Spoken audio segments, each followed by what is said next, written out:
people develop eating disorders to cope with uncomfortable feelings that are going on inside of the body. There's some emotion that they're feeling that they don't know what to do with. They can't regulate these emotions that they're feeling. And over the hundreds of people that I saw for the eating disorders, there's definitely a trend.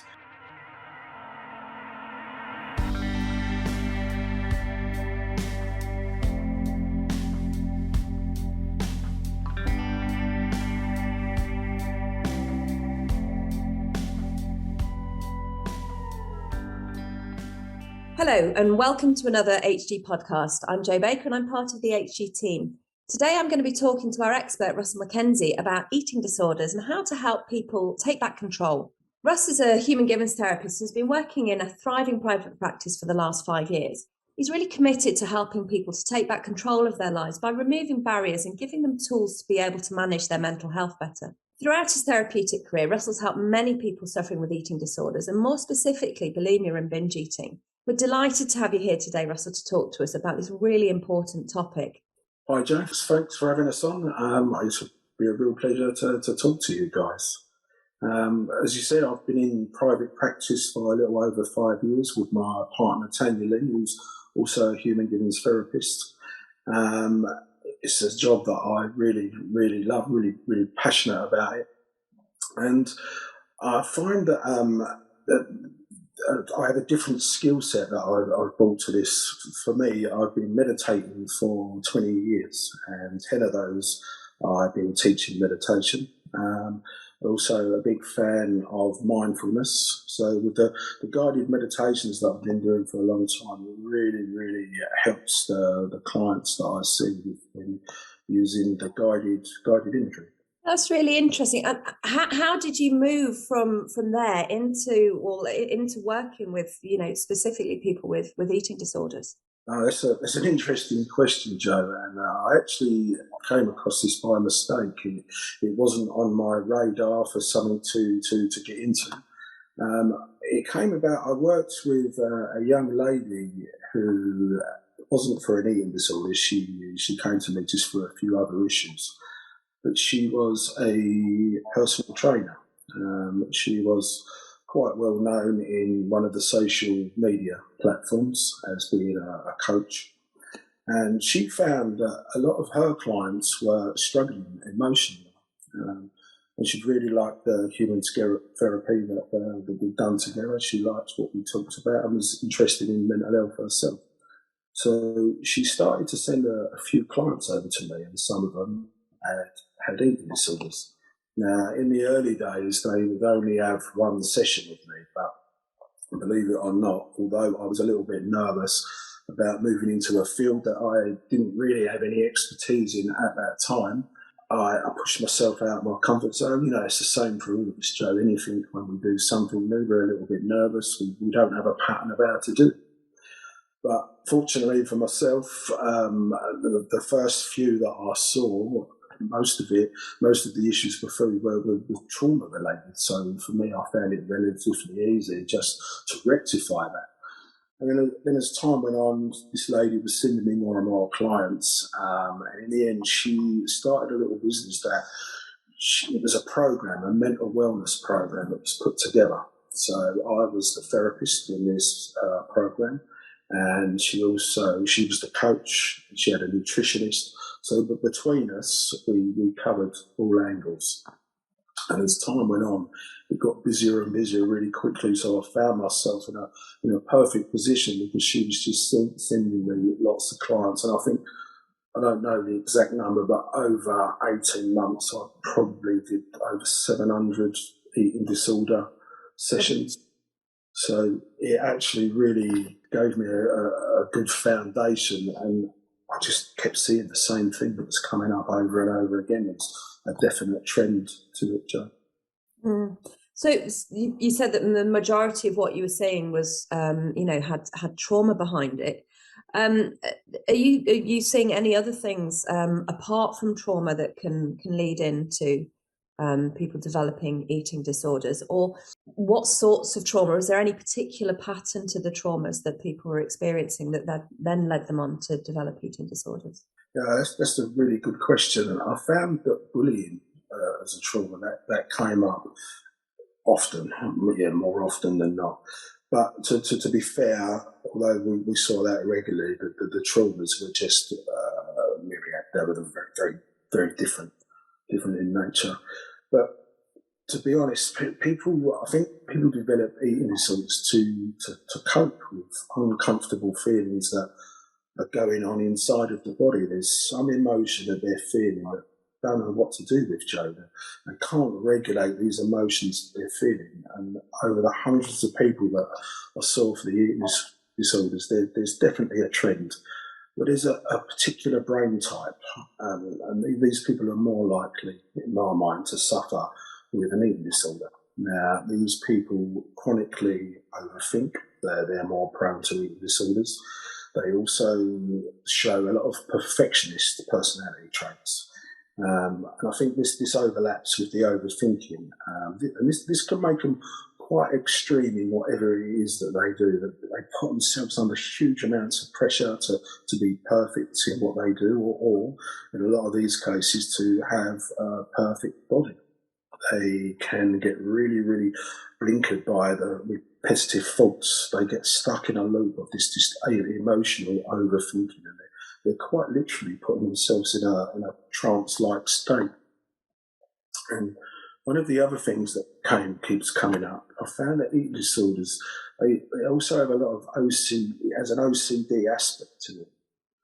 And where the overthinking is making the person obsessive and makes them feel compelled to carry out this unwanted behaviour. We know that there's lots of people that suffer with OCD, but if their focus is on checking or cleaning, say, then the OCD manifests itself in checking or cleaning. But with eating disorders, if the person is focused not just on the food, but also with their body image too, then the OCD tendencies, it manifests itself in being obsessive about food or exercise, and both quite a lot of the time, because a lot of these, they were mainly younger women on this program that I was involved with. They was doing the training as well as the nutrition plus getting the therapy at the same time. So it was really very much about the body image. They wanted to get to a certain shape or a certain size. When our innate needs are not being met in healthy, balanced ways, that always plays such a massive part. Yeah, and that was one of the questions that we had really was, how can we see this in relation to the human givens needs model that we see about what innate needs are not being met? Oh, that's a great question. And our basic emotional needs not being met, they definitely play a part in this. And to my mind, there's two major important ones, a couple of these that play a major role in the eating disorders. One of those is the need for control, and the other one is security. Now, when we do an intake form for new clients with eating disorders, we add a second part to the question, do you feel secure? Now, normally in therapy, when we ask if they feel secure, it's about their home or their work environment. But with eating disorders, I find that most of the women that I've seen, they suffer with low self-esteem. And if a person has low self-esteem, they're not feeling secure in the way they look or in their body. So their need for security is compromised, which can place them in a high state of arousal. They're more vulnerable. And I found that with a lot of these clients, they've been in this cycle for a long time, and they're highly emotional. They get to a point where they feel like there's just no hope. But there is always hope, Joe. And the other major contributing factor is the lack of control. Now, with control, I find that it's proportionate. The more a person feels out of control, the more they need to control. So if a client, for whatever reason, is feeling a lack of control, maybe their environment is a little unstable, or maybe it's a little bit toxic, then it makes them feel out of control. So when we feel this, what's the easiest thing as human beings we can do to get a sense of control? And that is how much or how little food we put into our bodies. And then I feel that it just becomes a simple equation, Joe, an automatic response to a feeling. So, for example, when I feel X, and in this case, X is feeling out of control, I do Y, which is turn to food or away from food if they're suffering with anorexia. So eating disorders, they're never ever about food itself. They're just not. So control, it plays a massive part in this, and also with the OCD tendencies involved, these also increase the feelings of being out of control when their mind is just racing. They've got to check clean, they're obsessive. They get stuck and they're just going round and round in a circle. So can we really see eating disorders then as a form of addiction? Yeah, we treat eating disorders just like addictions, and I definitely think there's a lot of overlaps between eating disorders and addiction. So, but with food, it's slightly different. Unlike, say, drinking or drugs, we could just stop that, Joe, and go, right, I'm not doing that again. But food, we need it. It keeps us alive. It keeps us ticking. Yeah, so something much more complex. We can't do complete abstinence from food, can we? So a much more complicated thing to treat. And I know in a podcast we did earlier on in the year on anorexia with Martin Dunn, and he was saying the same thing, why it's important not to focus on the food, not about the food. Yeah, no, I totally agree. In the first stages, when people come for their first session, or even as I'm talking to them on the phone in a consultation, I say to them, we probably won't get onto the food for 2, 3, maybe 4 or 5 sessions, because there's too many other things to educate them with, there's trauma to deal with. And I guess that's often quite a relief for them as well, to not have to talk about food, because in my experience of working with people with eating disorders, their brain is about food all the time, and to be able to come and have a break from having to think about and talk about food must be quite a surprise, I imagine, for some people, and also a huge relief. Yeah, I think you're absolutely right, Joe. I think it is a relief for them. And like you say, you're absolutely correct. These guys are just stuck in that loop where their whole life can be just centered around buying the foods, where they're going to binge or purge, if it's safe to do so. What foods do they want to do it? Is it safe to do it? It just consumes their whole life, just like many other addictions do. If you've got, say, someone that's addicted to drugs, they spend major parts of their life just trying to get the money, get the drugs, and it just takes over.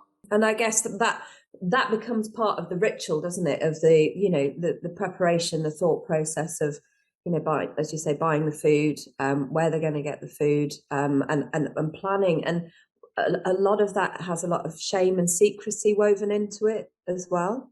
Oh yeah, you're absolutely right. Yeah, regret. Sometimes they feel disgust at themselves. But as we know, Joe, addictions, they hijack the natural reward centers of the brain. Just to clarify for some of our listeners who may not, necessarily understand the distinctions between the two. Many people will, but some people may not. Can you just explain the differences of behaviours around bulimia and then binge eating, and also some of the nuances that come into that? Because I think some people think, oh well, bulimia is just eating and being sick, or binge eating is just eating lots of food. So if you can just sort of break that down and clarify that. No problem. So bulimia is where we would eat a large amount of food in a short space of time, then we'll purge or make ourselves sick, or perhaps use laxatives. Laxatives play a part in this, just to get rid of the food. Or there's another part to it, the excessive amounts of exercise. So basically, those activities that are linked with bulimia, it's all about controlling the weight gain so that we do not put the weight on. We want to eat the food because the food in some way is giving them something that's missing in their life, whether that be, it might have grafted itself onto attention or intimacy. They might be using it for loneliness. It could be boredom. So it could be a combination of all three, the purging, the laxatives, or the exercise. And if the purging goes on for long enough, it can start to have a negative effect on the person's teeth because of the sick that's coming up, the acid that they're bringing up from the gut. It actually can start to rot the teeth. And quite a detrimental of longer term effect on the heart as well. Yeah, absolutely, it can. Yeah, yeah. And it's probably worth saying at this point that lots of people get pleasure from the purging, Joe. They're getting pleasure from this behaviour because as they're controlling the food or the weight gain, even though this pleasure is generally on an unconscious level, as human beings, we like pleasure. when we find some pleasurable activity, we want to keep feeling that high, and that's what motivates us to keep doing it, especially if it's grafted itself onto a basic emotional need, like if we're not getting attention. Mm.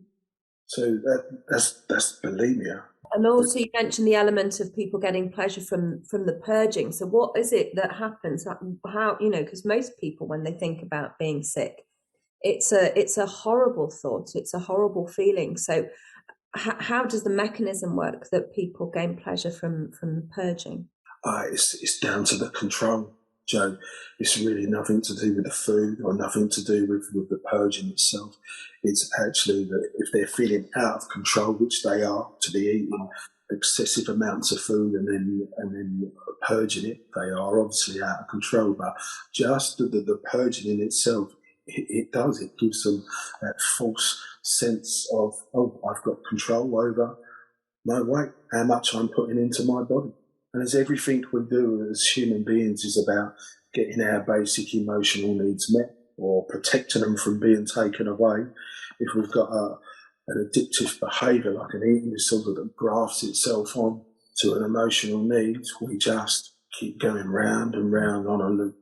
That makes sense. And then the difference then between that and the binge eating disorder.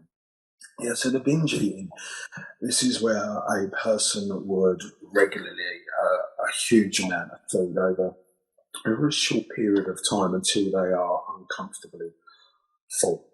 And like we were saying earlier, that they take up so much time of their life just planning these binges in advance, buying the food for it, planning what they're going to cook, or maybe perhaps sometimes it's just junk food. But as we said, like this does come with a lot of shame and guilt. Both behaviours do. The shame, the guilt, the self-hatred. Mm, mm.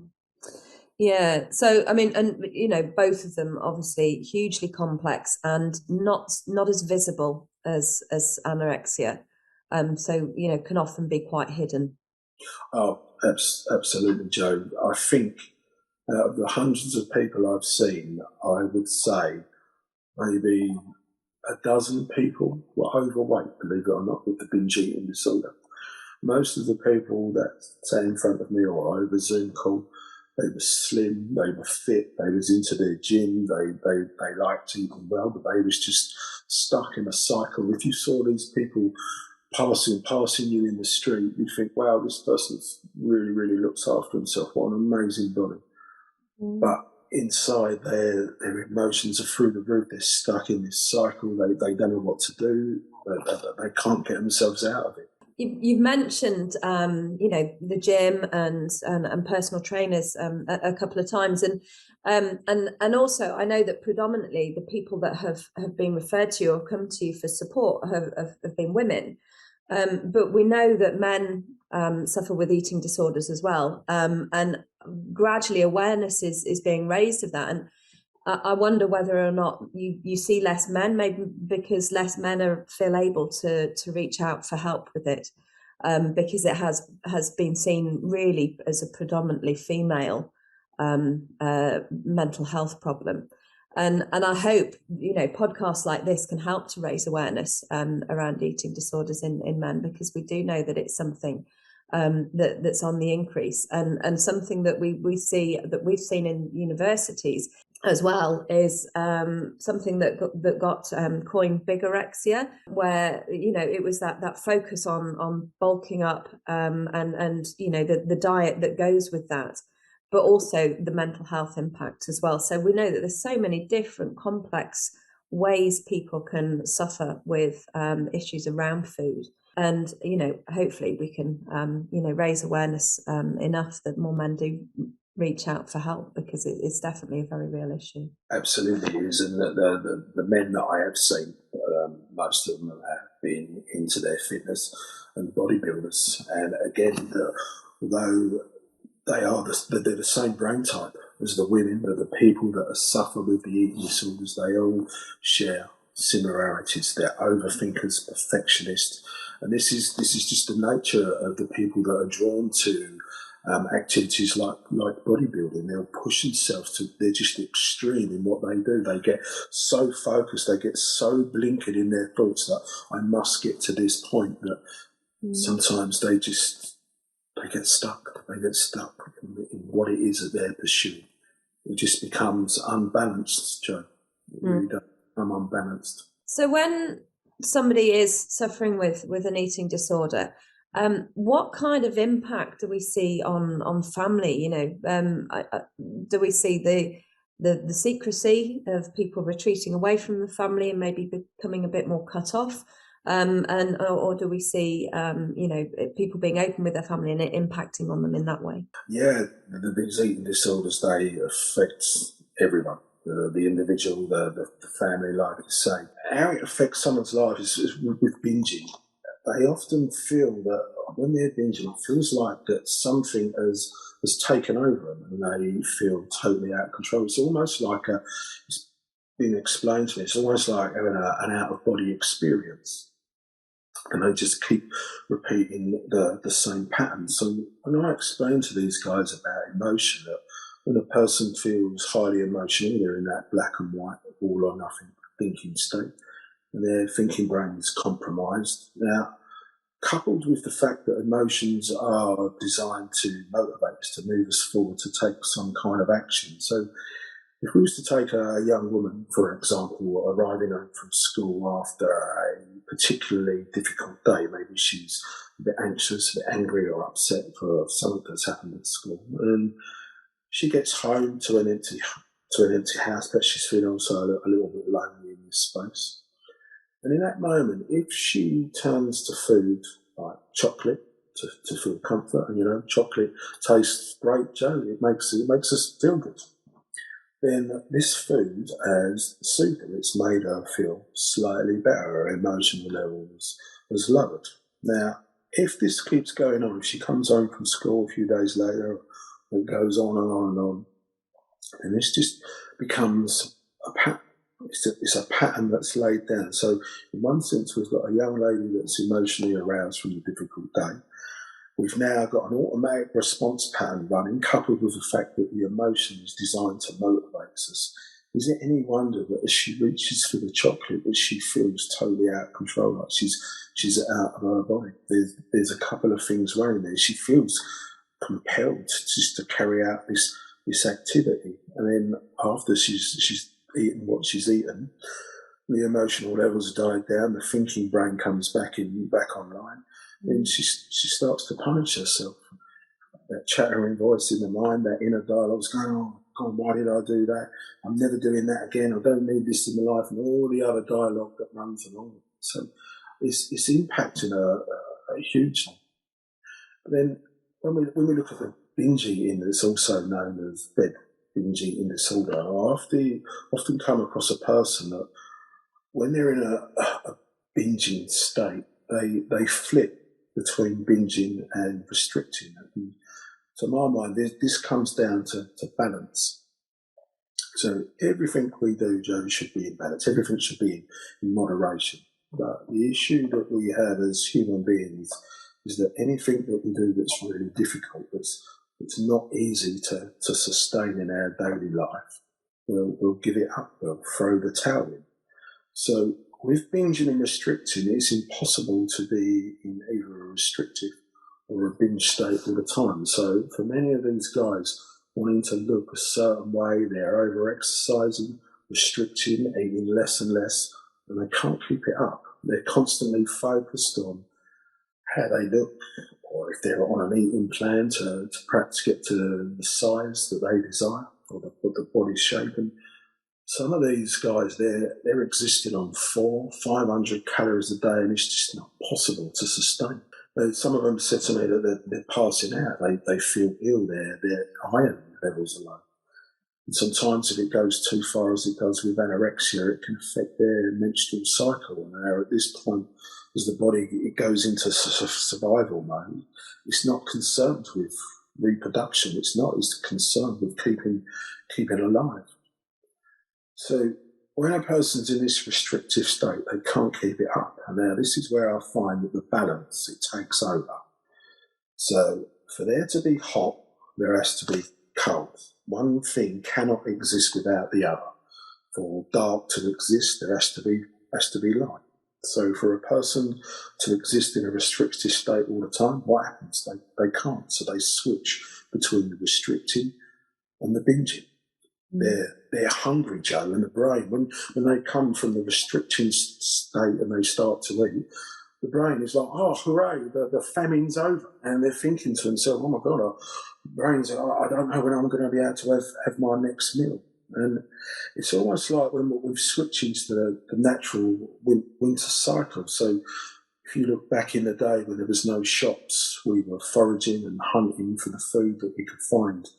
In the summer, food was plentiful, so you didn't have to eat as much. But as you slip into the winter months, then that cycle takes on that actually whatever food that you find, you eat as much of it as you can because you don't know when the next meal's coming from. And also, from an evolutionary point of view, those things that we would be drawn to would be the sugary, salty, fatty foods that were scarce in nature at that time, which is why that's, what people tend to binge on. Yeah, absolutely. You're absolutely right, Joe.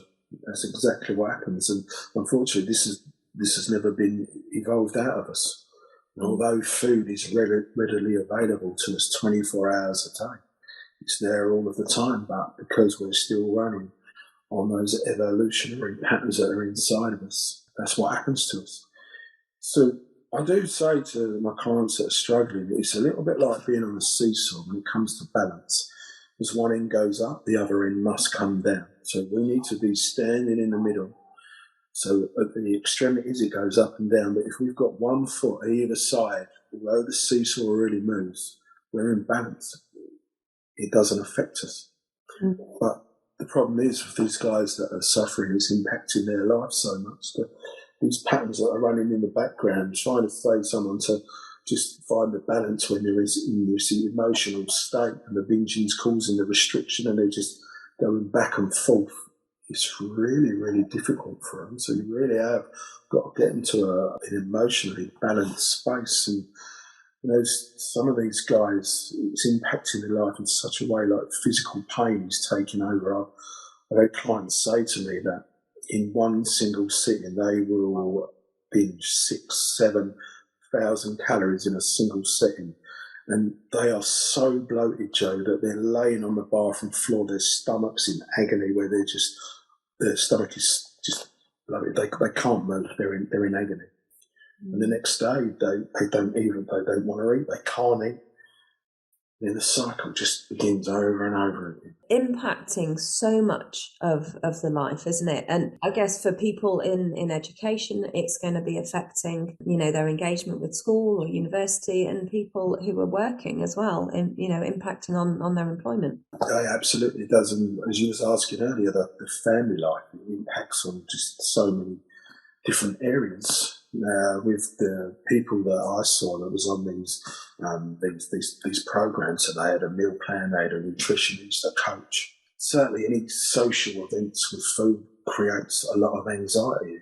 A lot of these sufferers feel themselves like they do have an addiction, and if they're doing well, they end up slipping into a state of constant fear of returning back to that binge restrict cycle, or the binging and the purging. So what do? They control it by sticking to a really, really rigid calorie intake. So a meal out where you can't control exactly what it is that you're eating causes these guys massive amounts of anxiety. Well, that's impacting on people's social lives. They might be cutting off from friends more as well. That sense of, there's more human needs not being met, isn't it? The exchange of attention with human beings is limited. Absolutely, yeah. The sense of community starts to go out the window. They're seeing their friends, they're seeing their family. less and less. So basically any social event that has food involved, they do their very best to avoid it because the emotions that it brings up, they don't know how to cope. And with a lot of these guys that are on these meal plans that I spoke to, they, with the overthinking, they get themselves into such a state, like with rehearsing negativity about what's going to happen when they get there. Oh, perhaps this will happen, perhaps that will happen. They're already rehearsing negative behaviours. Like by the time they get to the restaurant, if they actually get there, they're in such a state they don't want to eat. They can't enjoy themselves, Joe. Like you say, it compromises a lot of their basic emotional needs, which just makes them more anxious, more depressed, more addicted. And it's so hard, isn't it? You see people because there's such a stigma around it, people not feeling able to open up and to share with friends or family. And so, when I've worked with people, I've seen that friends and family don't know what's going on, so and don't understand why somebody doesn't want to be socializing with them anymore, and it can lead to all sorts of interpersonal difficulties. Yeah, you're absolutely right. I've come across people that will only binge eat at night because it's safe for them to do that.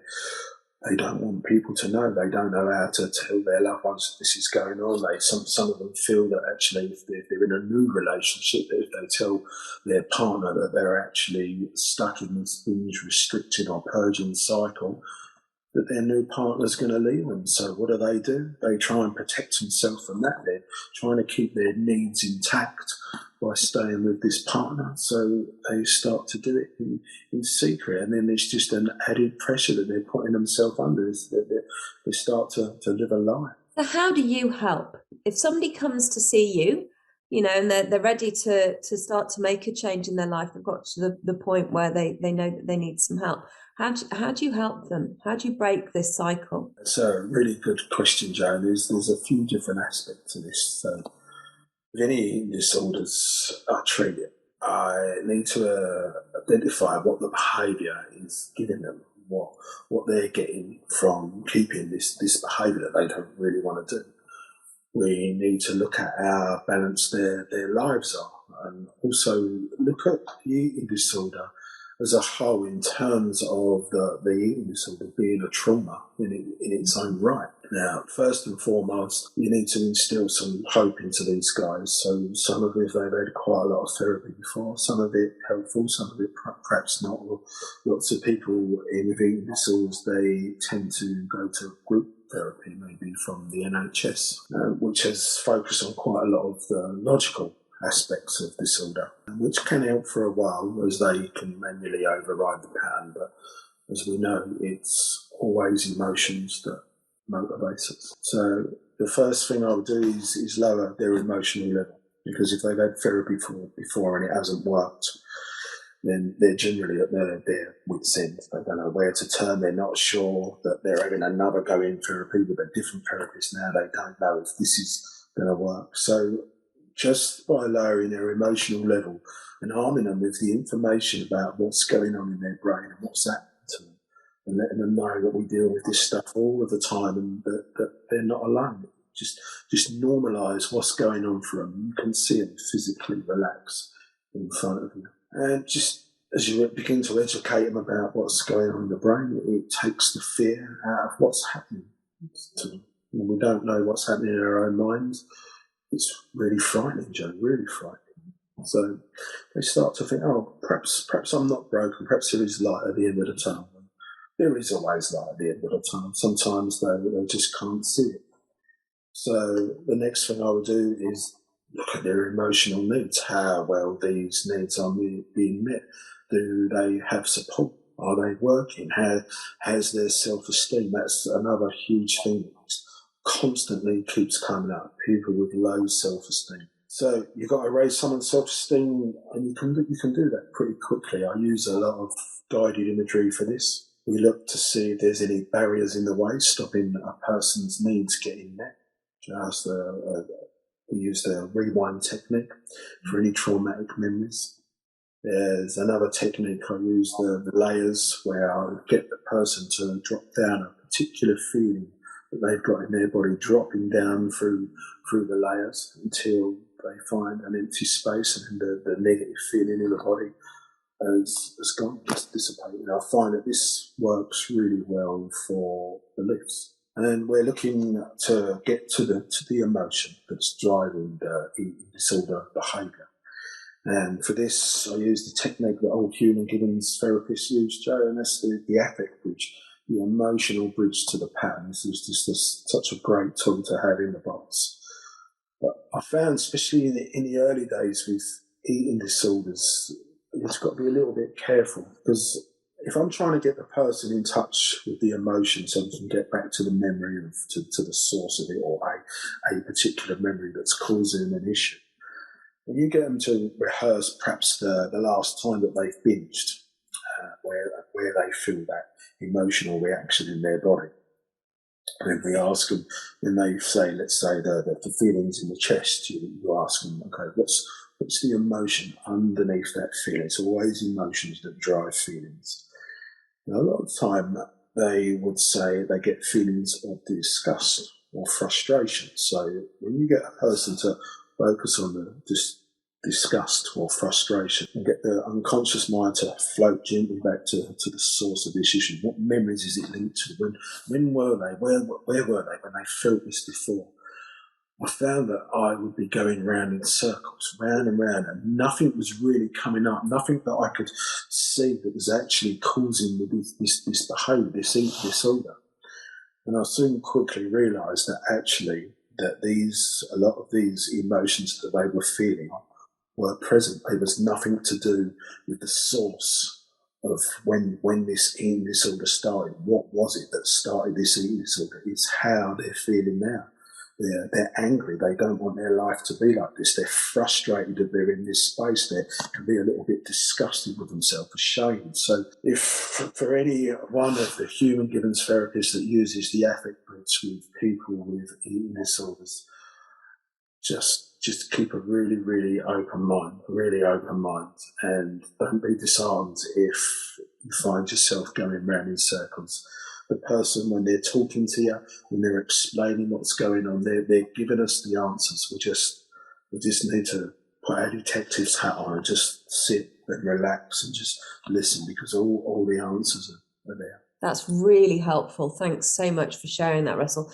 And it's one of the things that there are certain things when Gareth and I are teaching, new therapists, that we say, there are certain things that you need to have had a considerable amount of experience of working with mild to moderate mental health difficulties before you move on to, and eating disorders is one of them. And I think that's a really good example as to why it's good to have a lot of mileage in mild to moderate work before you move on to some more complex cases.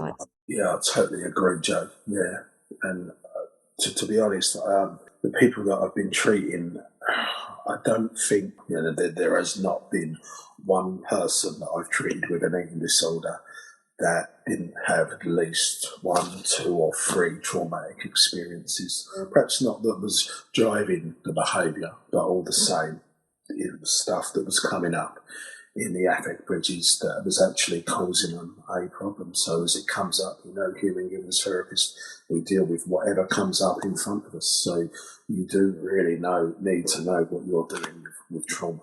Yeah, and I guess everybody's got to start somewhere. So if therapists haven't worked with eating disorders before, and somebody comes along to them, then it's really something to work closely with your supervisor on, or actually have a look at the supervisors and see if there's anybody who has experience of doing a lot of work with people with eating disorders, and have a chat with them before you embark on any work. Yeah, I would totally agree. Yeah, it's not something to be entered into lightly. And I've found in my experience talking to these guys that actually a lot of the patterns that are causing, a lot of the patterns that are running, that are driving these eating disorders, they can be quite tricky to find. They can be really, really subtle. So just keep your detective's hat on.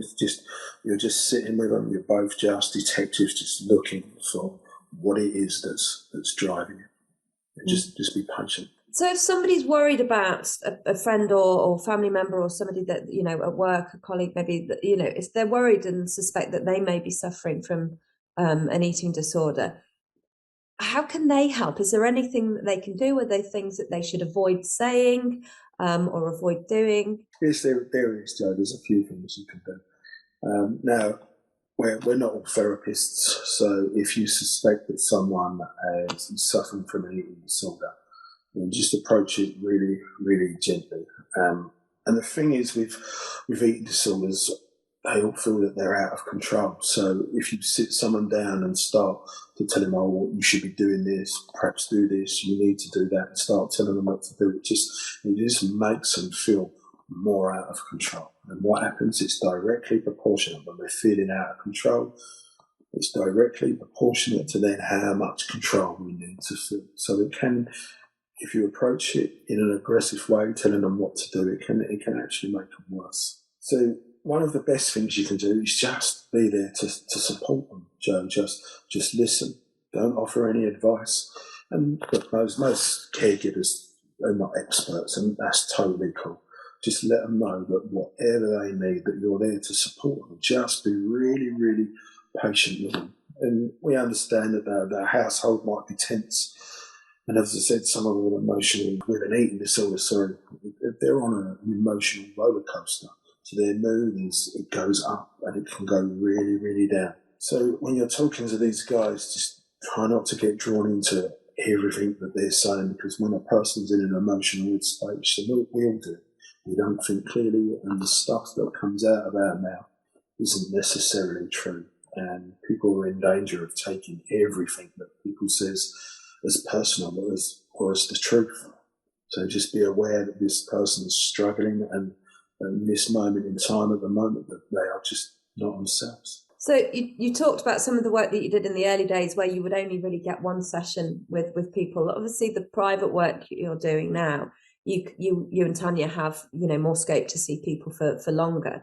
Are there any particular success stories that stand out for you? And, you know, how successful is using human givens treatment, do you find, you know, in comparison to other approaches that are around there? Fortunately for us, we love the human givens, and like many other human givens therapists, we get a lot of success. And yeah, there is a story I could share with you, Joe. This was a young girl. She was in her early 20s, and she was on the program that I was involved with.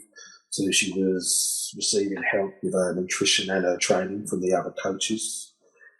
So between us, we cover it from all angles. And from the minute that I sat down with this lady, her mood was just really low, just really flat.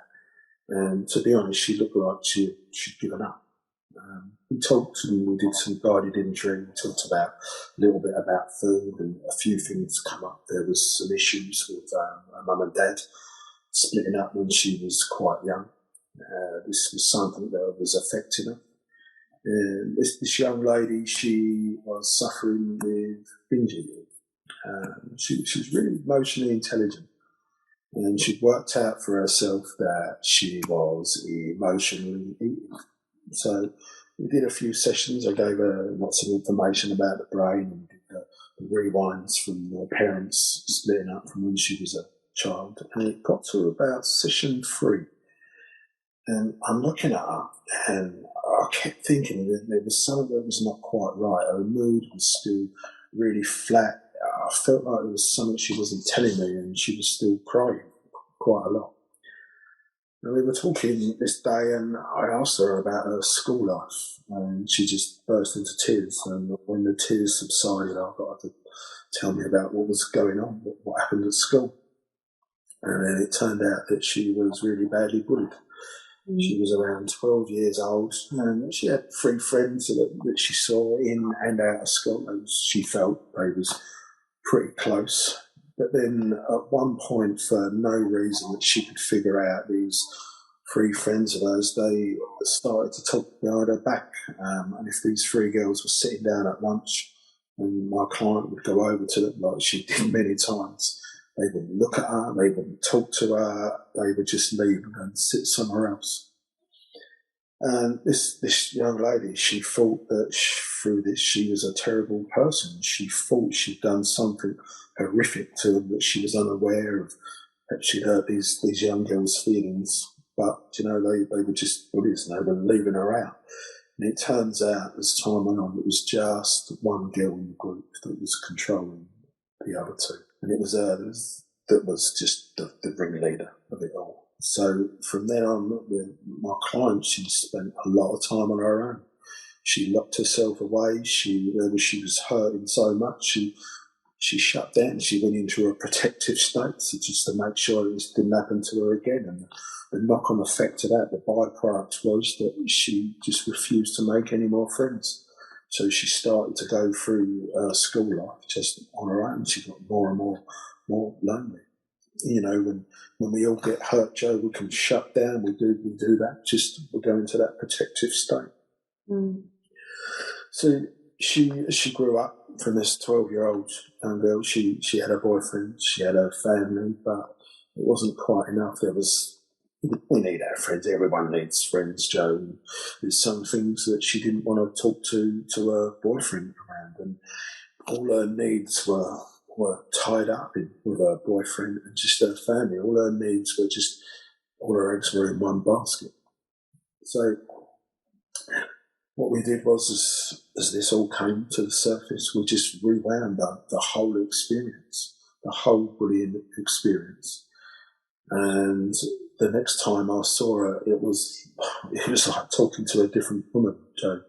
She was at work, she was more chatty, she was engaging with people, she was giving and receiving more attention, she was sleeping better, and her whole demeanour had changed. Rather than someone sitting there just looking really in a low mood, just sunk down with her head held low, she was sitting upright, she was engaging, and she said that her mood was just brilliant. She was laughing more.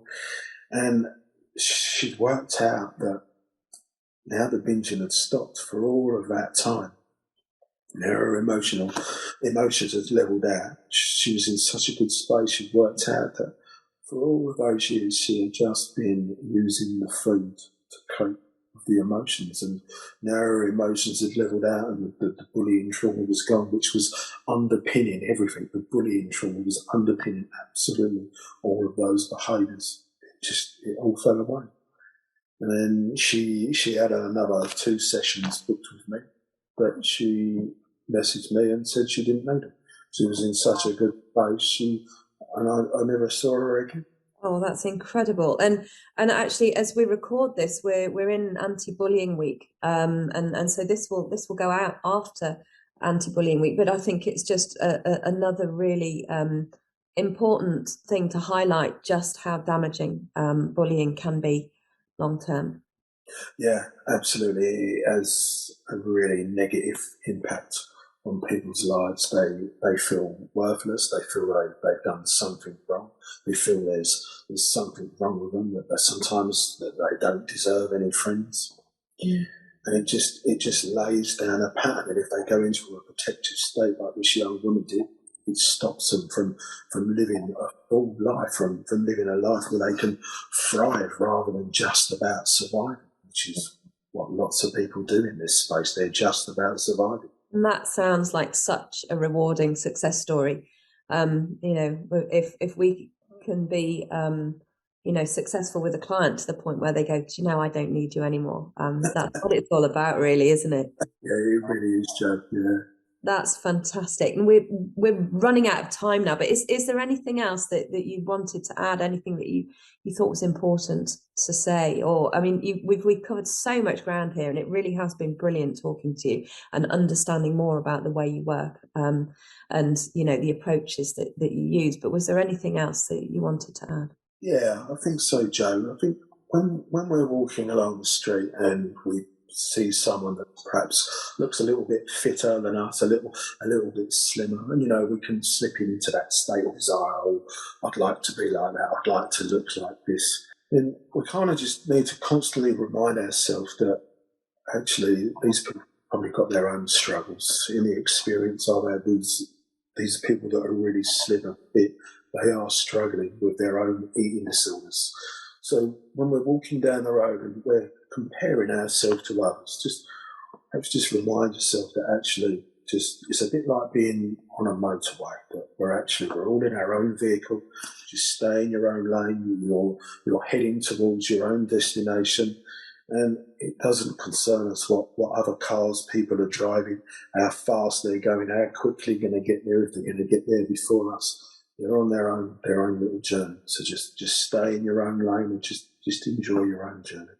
And I guess that's it. We can't ever know what other people are going through, and we all carry, our own burdens at some point, for sure. Thank you, Russ, for covering such an important topic. I know that your knowledge and advice will really have helped our listeners. Russell also wrote an article for the Human Givens Journal, which we're going to allow our listeners to read. You'll be able to find the link for this in the podcast descriptions. It's a fantastic read and really supports what we've spoken about today. If you'd like to discover more about the Human Givens approach, or you're interested in becoming a Human Givens therapist like Russell, then please visit humangivens.com/college. Thank you for listening. Until next time, goodbye.